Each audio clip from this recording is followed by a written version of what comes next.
इस पृथ्वी पर सबसे पहला जो मानव हुआ वो मनु है, और मनु राजा ने अयोध्या नगरी बसाई है, ऐसा वाल्मीकि रामायण में लिखा है। और मनु से ही हम सब की उत्पत्ति हुई है, इसीलिए मनोहो अपत्यम इति मानवः कहा जाता है। मानव शब्द जो है वो मनु शब्द में से आया है। संस्कृत में कहा जाता है कि मनोहो अपत्यम, मनु की जो संतान है उसको मानव कहते हैं।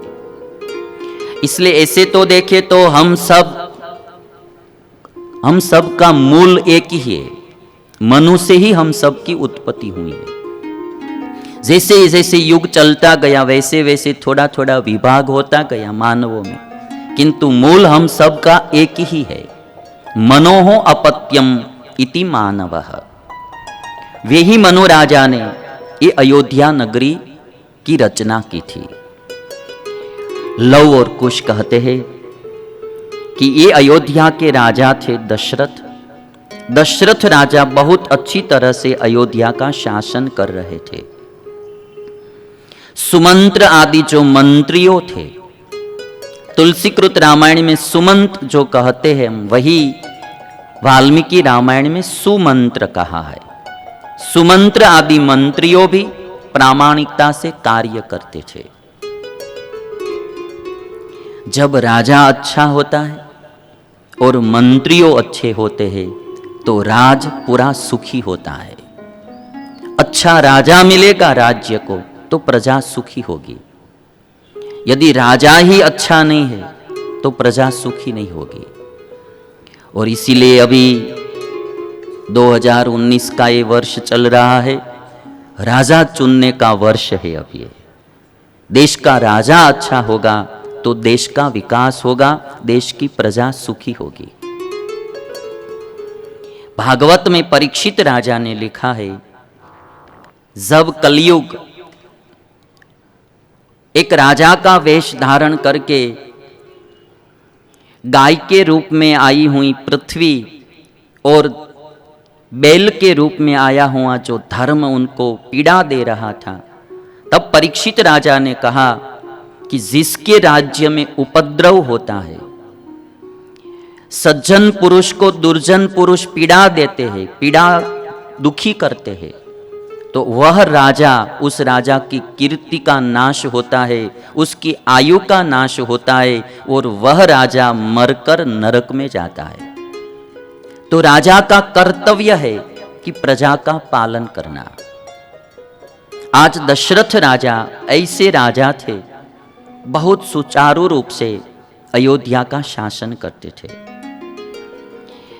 इसलिए जो कोई, आज तो प्रजाशाही शासन चल रहा है, राजाशाही अब रही नहीं, किंतु जिस क्षेत्र का जो आगेवान है वो राजा है और उनका कर्तव्य है कि हमारे इलाके का हम अच्छी तरह से शासन करें और प्रजा को सुखी करें।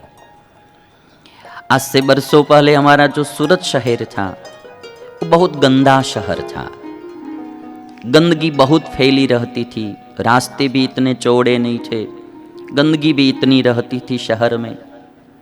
एक राव साहब कमिश्नर आए, कॉरपोरेटर कमिश्नर आए, और ऐसे अच्छे इंसान थे, नॉन करप्टेड आदमी थे। उन्होंने सूरत में जितने भी रास्ते संकरे थे या रास्ते पर ही किसी ने बांधकाम कर दिया है, सब तुड़वा कर रास्ते चौड़े करवाए और पूरी नगरी को एक बार साफ करवाते थे सबके पास, और इतना क्लीन सिटी बना दिया। आज स्वच्छ सूरत का नाम सूरत नगरी को मिल गया। एक अधिकारी अच्छा आता है, एक अधिकारी, और दिल से काम करता है, देश के उद्धार के लिए काम करता है, अपना कोई भी स्वार्थ रखे बिना काम करता है। तो एक आदमी यदि एक शहर को अच्छा बना सकता है, एक सिटी की तस्वीर बदल सकता है, तो यदि सब लोग ऐसे ही काम करने लगे तो पूरे भारत देश की तस्वीर बदल जाएगी। पूरे भारत देश की तस्वीर बदल जाएगी। आप कभी दक्षिण भारत की यात्रा करेंगे तो पता चलेगा कि दक्षिण भारत में ऐसा आज भी रीति रिवाज है कि बहिना लोग, औरतें सुबह में उठकर अपना जो घर का आंगन होता है उसको झाड़ू लगाकर साफ करती है, पानी से धोती है और फिर रंगोली अच्छी तरह से बनाती है और अपना आंगन सजाती है।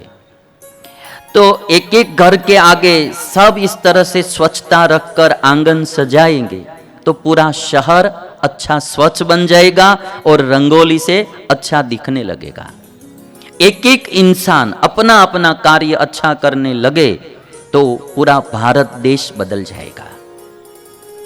और इसीलिए मैं कथा के माध्यम से इतना कहना चाहता हूँ कि एक स्वच्छता अभियान वो भी हमारा भारत देश का अभियान है।